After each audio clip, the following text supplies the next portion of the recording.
we go. All right. I was just talking here to myself because I forgot to just transition the thing. Yo, Glenners, what's up? Um, this is Antoine Anonymous, third episode / third meeting. And as I'm speaking right now, it is May 7th. And May 28th is going to be my 4 years clean anniversary. So that's pretty good. That's my all-time best. Every day clean and sober is a new territory. It's a miracle that I'm able to be clean, sober, have a wife, have a kid, and these are all like gifts of like me being clean, right? I could not have that if I kept doing drugs.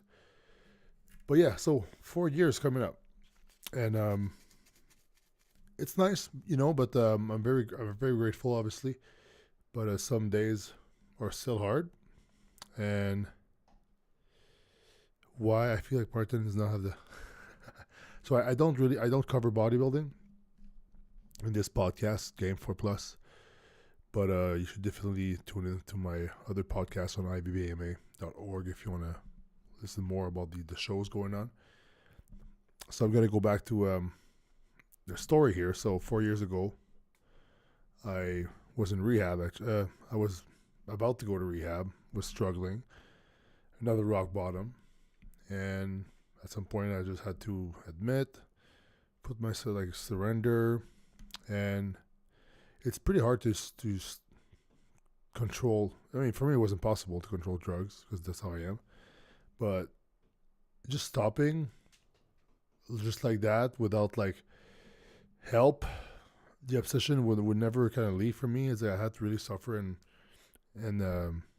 pretty much like lose everything and be really, really hurt. And then like by the act of surrendering, I would actually, capitulation in French, capitulation, the act of surrendering, and then cry, whatever, go through all this shit, and then the following day, it's like magic. The obsession was gone. It's like something else removed it from me, because as an addict, you don't decide like, oh yeah, now I'm not gonna be obsessed with drugs anymore. I'm not gonna be obsessed with whatever. You don't decide that.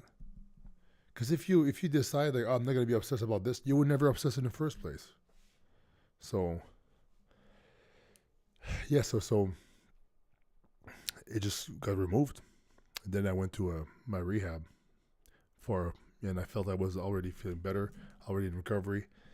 And then the days kept piling on, and now May 28th, God willing, I'm gonna have 4 years clean. But you know what I've also done in the past?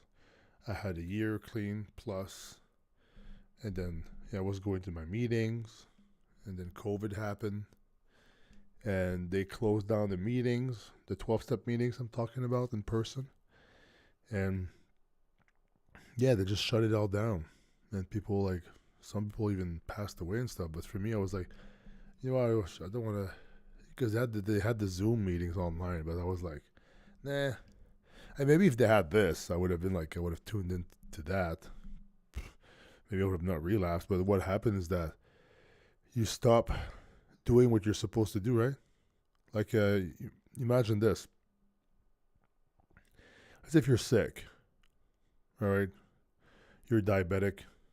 You take your insulin to feel good, to feel normal, to be healthy.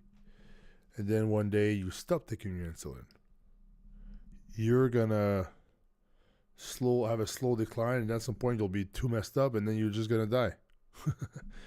Well, for me, my disease is addiction, and my medicine is recovery, is the 12-step meetings, things like that, is giving back and helping people with that stuff. So if I would stop doing all that, the disease would creep back in. So that's what happened before.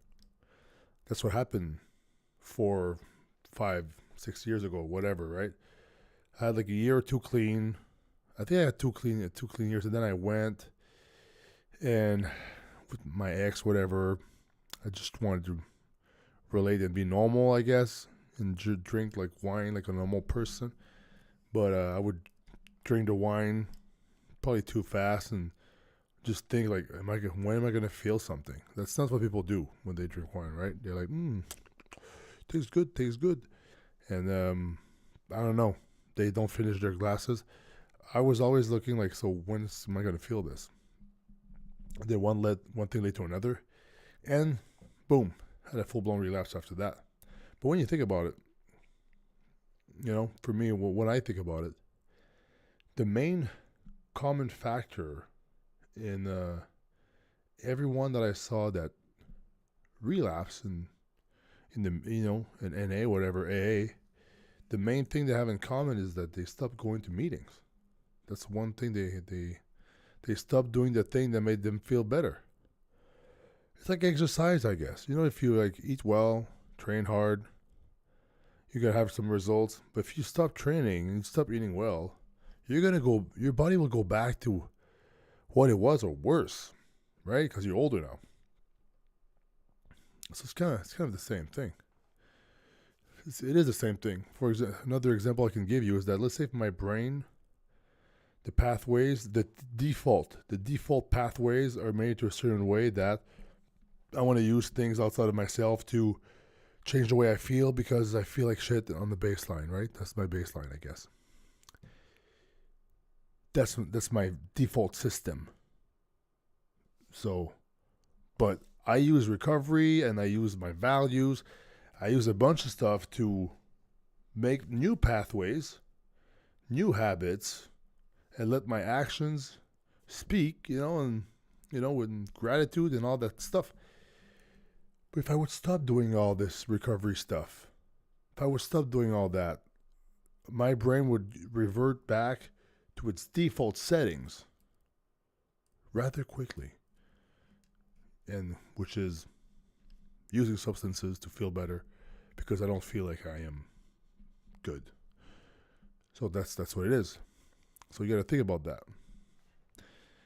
There's this awesome quote that I've heard within the rooms is that it's not your fault that you're an addict, but it's your responsibility to be clean. Whoa, shit.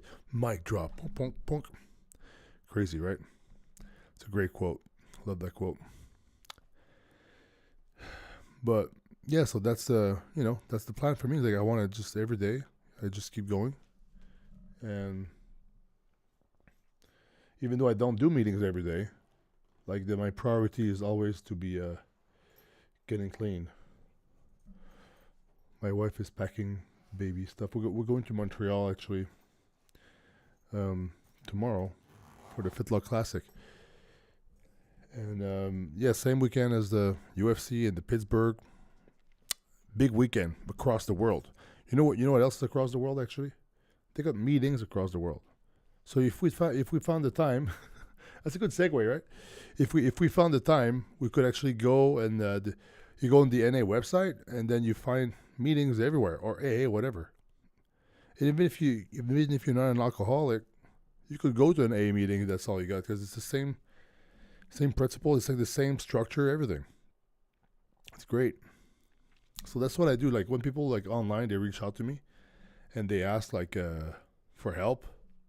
I talk with them. I hear them out, try to see like where they're at, and then I'm always end up asking like, "Hey, so where do you live?" And hopefully that doesn't sound too weird. Hey, where do you live? And then I take the city they're in. I go on Google. I type Narcotics Anonymous. I don't know, Dallas, Texas, whatever. And then I find meetings for them. Then I send it. Oh, look, tonight there's one in 4 hours, 8 p.m. There's one in 4 hours at 8 p.m. You can actually go there. Then I tell them like, go there, and then tell me how it was. And honestly, most people don't go. I don't know. They ask for help, but when it's time to act, they just freeze. Sometimes some people just want to rant to feel better about what they did. But that's not my job. I ain't a shrink. I'm just some guy on the internet trying to help people. So Yeah, but I know there's not a lot of viewers right now, but if any of you guys have any questions at any time regarding mental health, your struggles that you have, or addiction recovery, yeah, thanks, Gary D. My pleasure. Yeah, so I'll wait for some questions, but if not, I could talk about what was it called again? In rehab, they had this thing. It's a relapse prevention program. Yeah, it's funny. They made me write that in my last rehab, relapse prevention program. But I'm like, I already know what I have to do. I already know what I have to do. I think it was the last one I did, Antoine Anonymous, the last one I did. I talked about people, places, and things. Avoid the people, the places, and the things that made you feel or want or made you use drugs. So that's a simple one. So if you just avoid everything, right? That's the best. If you can't afford it, for example, one of my friends, he was at my rehab. He's an alcoholic and he owns like a wine company, a distribution, whatever. He makes his own alcohol, but now he can't.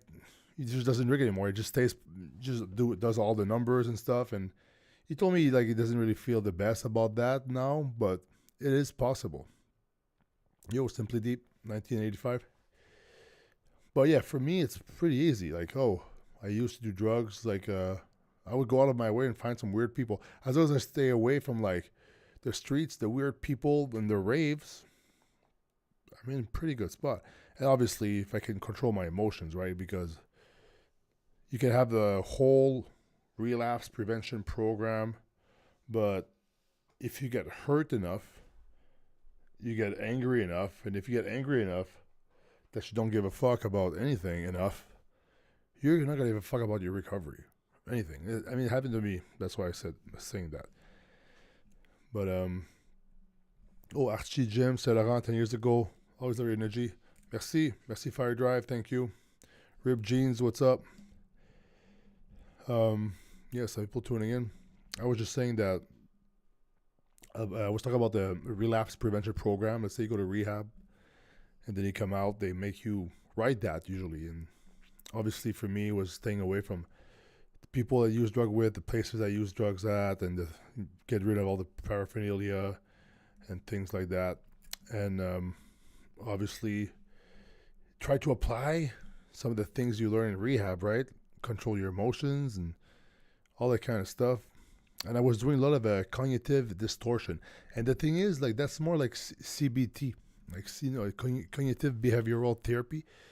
So it made you learn a lot of cognitive distortions, ways that how I was thinking was wrong. And a good example was this. I didn't realize I was doing it because I felt an emotion, I thought I was right. I'm angry, I must be right. Justice for me. Some guy was cutting off the teacher or whatever. Some old guy, I don't know why, I was angry, right? So then I was pissed off. Can you shut up and get out of the class? I was not minding my own business. This dude, whatever, right? Thinking back, I should have just sat down and not even talk. Let the teacher deal with that. But I opened my mouth, and then the teacher put me aside because I kind of insulted the guy. And I said, well, he doesn't respect the program, doesn't respect me, doesn't respect you, us. They said, you don't know that. You don't know why he talked. What do you mean? For sure. No. Do you actually know what was said in his brain to himself before he said that? Do you read minds? I was like, oh, no. Well, you're mind reading. So then I did this thing on all the cognitive distortions, and they were doing them in the class too. And then I realized I was doing a lot of that. I was imagining the motive of why people did things. And at first, the concerts were good at that place. I really enjoyed that rehab for that. I would have stayed longer, honestly. Hey, Tina, what's up? No problem. Shout out to Tina's mom. Yeah, I was saying that. So I was getting angry at people and stuff, and with the cognitive distortion, I was yelling this and that after the fact and reacting, and the counselor was like, "Oh, you're doing the cognitive distortion again." Then I was like, "Oh yes, I guess you're right. I don't know why they would do that, right? You never know why. You can't read people's minds. So okay, so I got that, and then after that, I was like reacting again, just saying something because somebody did something and I thought it was against me or whatever, right? And then right after, oh shit, I did the thing. So now it's like right after I noticed it. And then another time, I think it was the next day, whatever, I react again about something that as I'm reacting with my hand in the air like that, I'm like, shit, I'm doing the mind reading thing again. I'm like, I'm doing cognitive distortion again. So I was like, okay, fuck. And at some point, the following day or whatever, 2 days later, somebody said something and I was going to like say something. And then I was like, oh, I'm doing the thing again. But the cool thing is that I noticed I was doing the thing before reacting. So that little half a second before opening my mouth and screaming at somebody and just creating a scene and just being confrontational, reactive. That fraction of a second now that I got because I knew I was thinking in a bad way, that was good. And then what happened now is that when people will like talk as they speak now, if I have my emotions controlled and like, you know, I'm calm, I can actually like know when people are fucking talking about stuff, and I'm like, I don't know why they're doing this, right? It's not about me, probably. Like, who knows? Like, so you can't react out of you know, I don't react anymore as much. I don't say. I used to say, he did this because of that. He's doing that because he hates me. She's doing this because she thinks whatever. None of that anymore. I don't know why people act the way they act. None of us do. None of us do. Let's say if somebody like tells you to fuck off or something, that's cool, and you say something, and they're like, oh, whatever, piss off, and then you think it's like, why did they say that? They hate me? They hate the thing I was talking about, you know? They hate whatever, or maybe they're, I don't know, they're in the closet, and then they act like that. You don't know. You can't like imagine the things that you can mind read. So that's one of them. There's a lot of them. I just can't put my mind on it. There's so many like cognitive distortions, but that's one story that happened that really, you know, they helped me. I learned a lot of stuff there. Let me just read some comments here. Did 28 days for alcohol addiction. It helps a lot. Yeah, the rehab. Yeah. Struggle is real. Thanks for talking about that stuff. No problem. Yeah, bro. My nephew and I always watch your garage lifting videos and metal soundtrack over and over again. Chase passed in December from fentanyl overdose. I'm very sorry about that. Thank you for being a part of the memories. Oh man, yeah, fentanyl is like there's an epidemic about that, and it's funny how like there's so many people dying from that, and it's like you hear about it, it's terrible, but I feel like there should be like a whole outrage about it. You know, like when if there will be a new pandemic or something, the last one we had, the plandemic, like some people say, plandemic.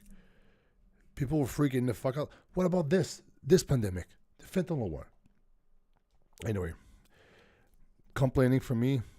I mean, I can express how I express how I feel about it, but the only way I can help is by giving back, like by doing live streams like this and talking about it with you guys and talking about my experience. 5'4", 150 recovering, working back up in weight. Okay, good job. Rehab. I mean, it was a rehab I did I did 5 rehabs. The last one I did was 4 years ago. It was in Port Hope. It's called CCFA. And shout out to Dustin from CCFA. He's not there anymore. Tina, 17 days. Nice. Taylor did a thumbs up. Congrats, Tina. 17 days sober again. Albino Gorilla. Can't remember the name. It was one San Diego State for Military. Okay, you guys are talking to each other. That's cool. Rest in peace, Big Lenny. I think Big Lenny was. He told me he was addicted to something. I don't remember what it was. I remember one time he was. He sent me a voice note, and I heard GHB. He was kind of slurring, and all I heard at the end was GHB. And I said, I understand, brother. That's all I said. Hope you and the family are living the best life, Mr. Vaillant. Thank you very much. I am living my best life because I am clean and sober today. And I'm doing a recovery program every day. How's the house in the new gym? The new gym is actually in Hamilton. It's great. It's a great gym. I call it Amazing Fitness. It's amazing. There's amazing things over there. You can do amazing workouts at Amazing Fitness. The house is amazing too, actually. And you're asking, San Cheesy, is smoking weed okay? Well, that's a question you got to ask yourself, right? Smoking is okay. I mean, one of my friends smokes weed. I mean, all my friends do it.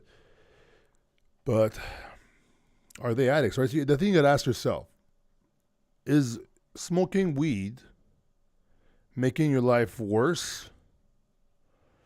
And is it, are you like losing control? Are you powerless over smoking weed? Can you even stop? And are you like self-medicating for an issue or something? And so that's things you gotta ask yourself. Like for me, because you pretty much gotta ask yourself, am I an addict, right? But me, it's like I didn't have to do to go far. I was using like hard drugs the hardest way, and that's all I wanted to do all day, and I couldn't stop. So it's pretty clear cut, right? But when you start drinking every day and smoking weed every day, sometimes you can just, it's called, some people are functional alcoholics and functional addicts. Maybe you're addict in disguise, right? Some people will like, even like, which I've done that before. It's, they'll have like cocaine and they'll do bumps all day. And you can't really tell unless they're like, oh, this guy's he drinks a lot of Red Bull. Meanwhile, he's doing like lines in the bathroom. We don't even know. I mean, it's big in the finance world. People like they misuse Adderall at universities a lot, where they don't even have like a script, or they use like more than what a script allows. So you can be a functional addict. So it's sound cheesy. You got to think about it. Do you wake and bake and then you feel lazy? And does your weed smoking creating shame? Are you ashamed of it? And another good thing, are you hiding it? Are you lying about how much weed you smoke? Because if you're lying about how much weed you smoke, it means that you are not proud of what you're doing. You're ashamed of it. And then if you live in shame, if you smoke weed in shame, you might be addicted to weed. I mean, there might be a problem there. I'm not saying like you're a full-blown addict, but you got to ask yourself these questions. They're very important questions you got to ask yourself. Tina, She Loved Kenny said, oh, you changed your name. Oh, I like that, Tina, because your other name was like She Killed Kenny, I remember. No, it says She Loved Kenny. Weed made my life worse. Yeah, I never liked weed, ever. It's like always made me a mess. Part of the thing was brought me back from addiction. Albino Gorilla says, you just have to look at yourself and see what matters the most to you.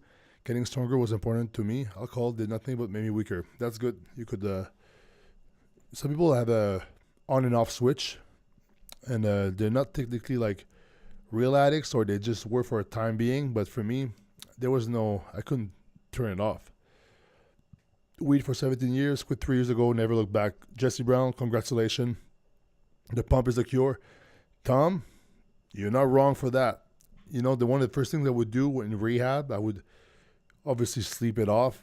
The first thing I would do when I would wake up, so try to see which classes are there that I have to go, and then I would have a workout. The first day that I wake up in rehab, fully conscious, one of the first things I would do is have a workout. For me, recovery and working out go hand in hand. But if I would just do working out with no recovery, that's not good. That's not good for me.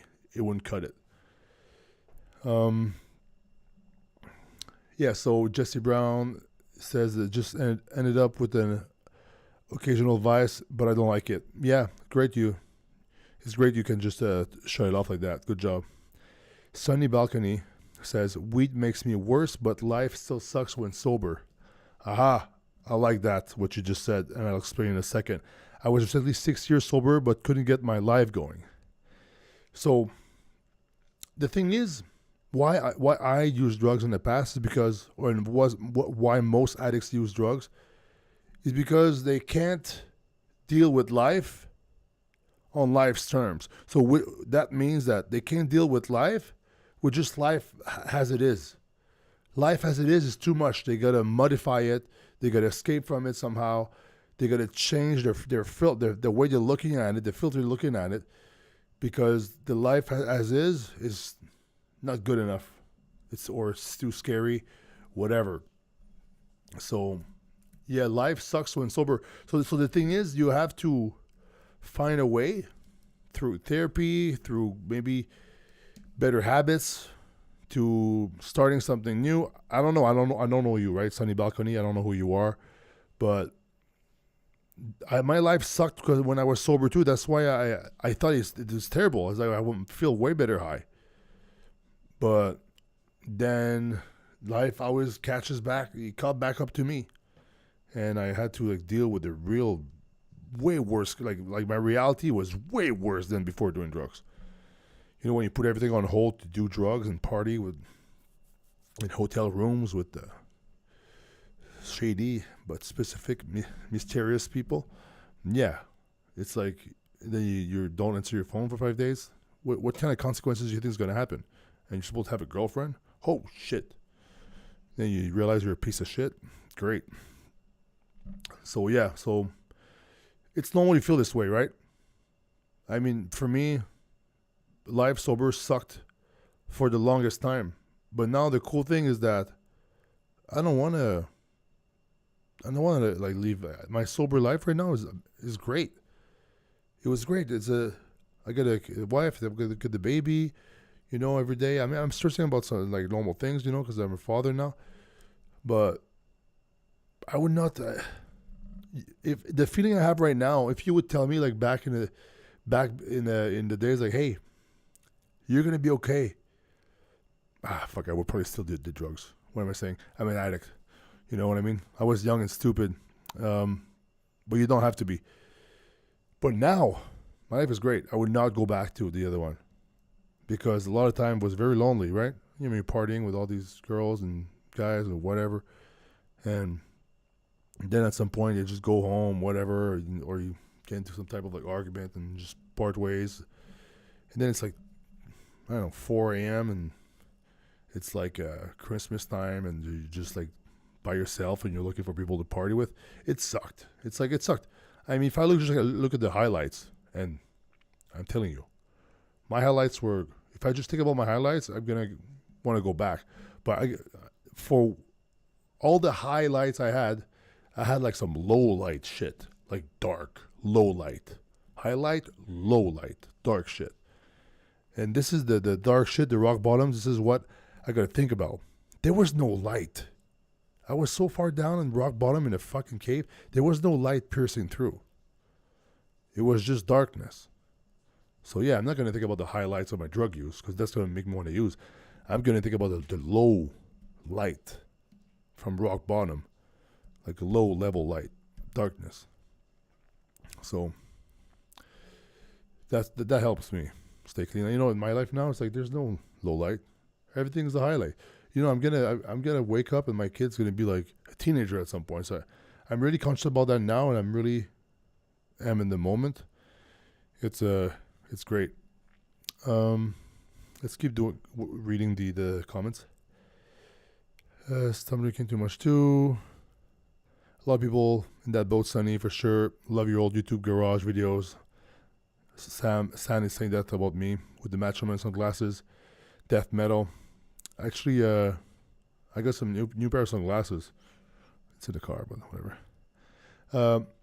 That's why I think so many people need bodybuilding, whether they know it or not. I mean, you can, like, having purpose really helps, honestly, to stay on the right track. And sometimes bodybuilding can serve that purpose. It's kind of a big deal trying to be a ass kiss and nobody willing to do something like that except Antoine. He's a special guy. Oh, you mean like this live stream? Yeah, well, there was this other pro, actually. Nate Spear just opened up about the problem he had with kratom, and I was talking with him. He's also in the 12-step program, so that was cool. So there's other people, like other pros that are into recovery, like me. Sometimes it's kind of hard. How do you know if you're not talking about it, right? So that's why I talk about it, because there's strength in numbers. And then Jesse Brown is talking about Frank McGrath here. Frank is great. San Cheesy. 3 days later, talking real. Albino Gorilla. Gotta face reality no matter what. Yeah, reality is gonna. It always wins. She Love Kenny, aka Tina, saying this is gonna sound crazy using right now. It's just not an option. I've never felt this before. It's always been an option. Well, the thing is, there's I always say, like, oh, there's not an option now. Yeah, like, for example, like, I have a son, I have a wife, I have a house. It's not an option in my head that I'm going to use, like, today. Obviously, it's not an option.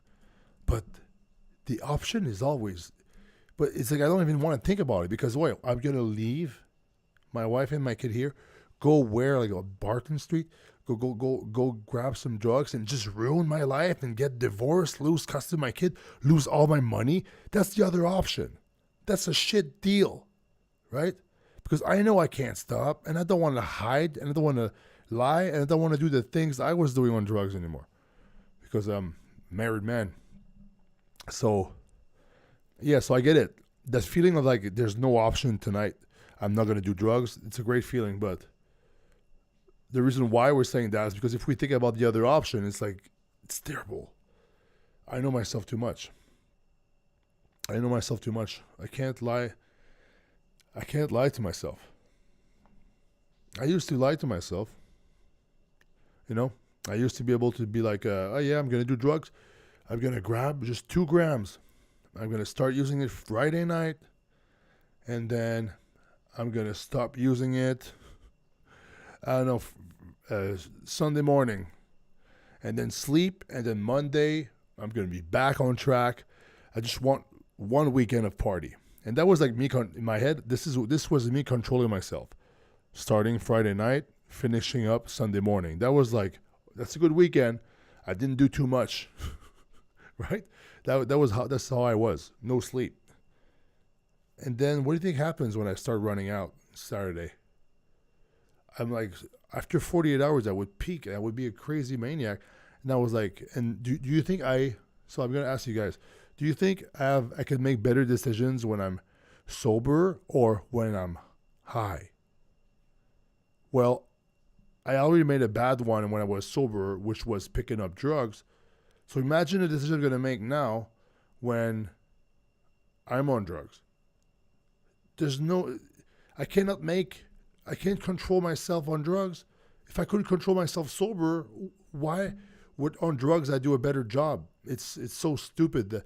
So now I just know now that, like, I can't lie to myself. I know it's never just 1 gram. It's never just a day or 2.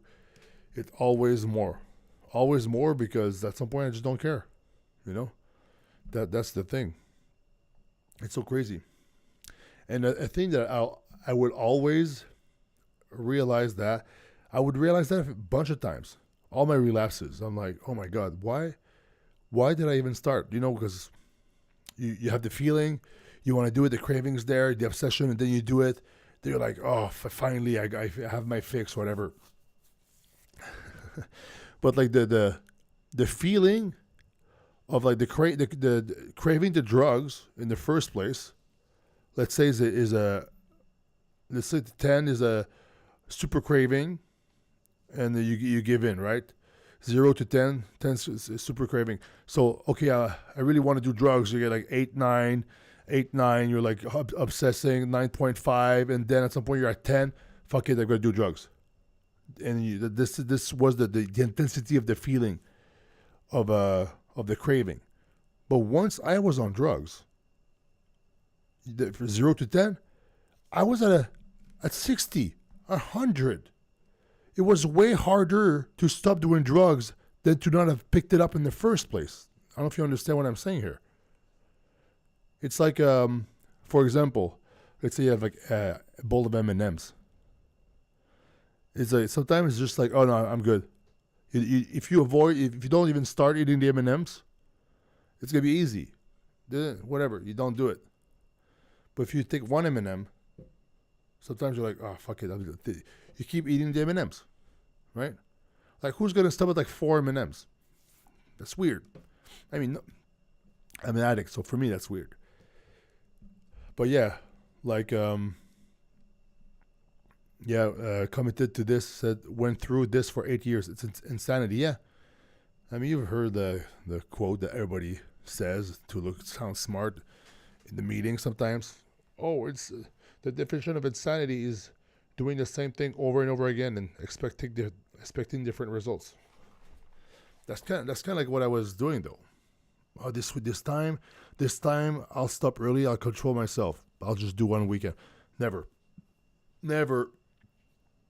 happened. I've never used drugs less or as the amount that I intended to do in the first place.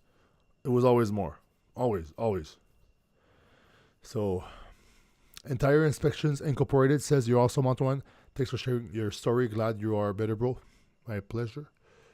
I'm sharing just to help people, right? But yeah. So it's a lot of stuff going on.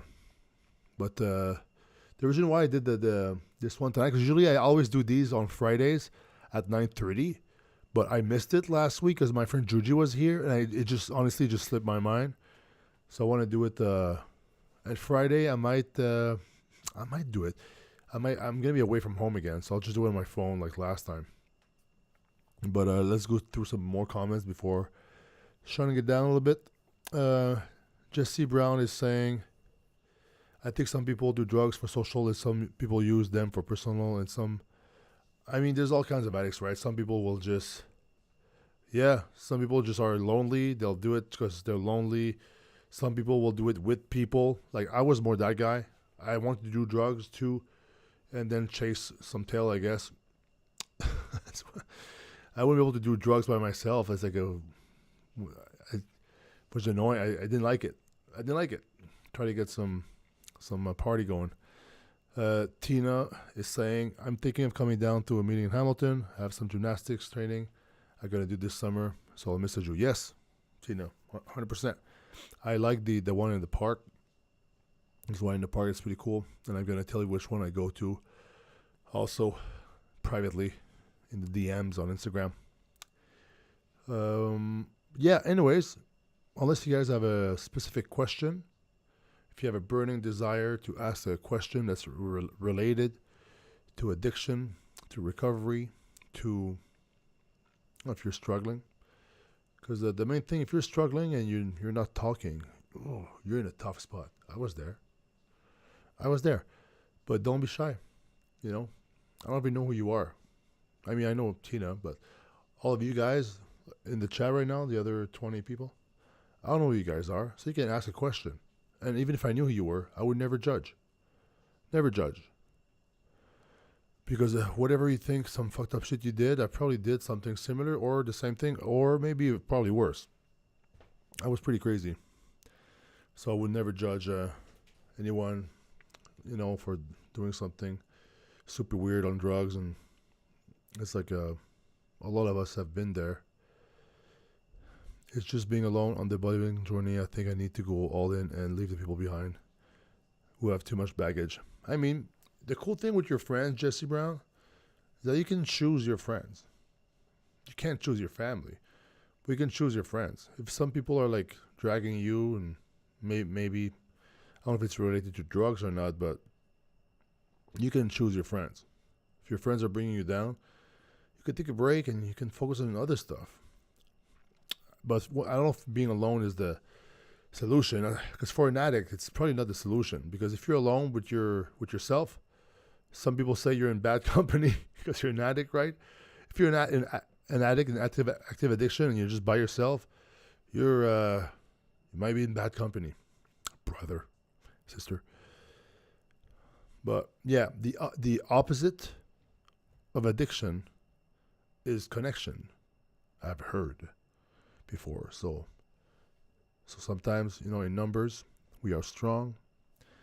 What you can't do alone, we can certainly do together. Very simple. If you can't lift 400 pounds with one arm, well, if I lift it with one arm also, we both did it. Sometimes the task is not impossible. It's just difficult. And you need more than one person to do it, even if it's you getting better. All right. I'm glad you guys were here. I'm going to show you the Serenity Prayer. Boink. I talked about that in the first episode I did. But you can read this and think about it. God, grant me the serenity to accept the things I cannot change. Accept the things I cannot change. The courage to change the things I can. Courage to change the things I can. And the wisdom to know the difference.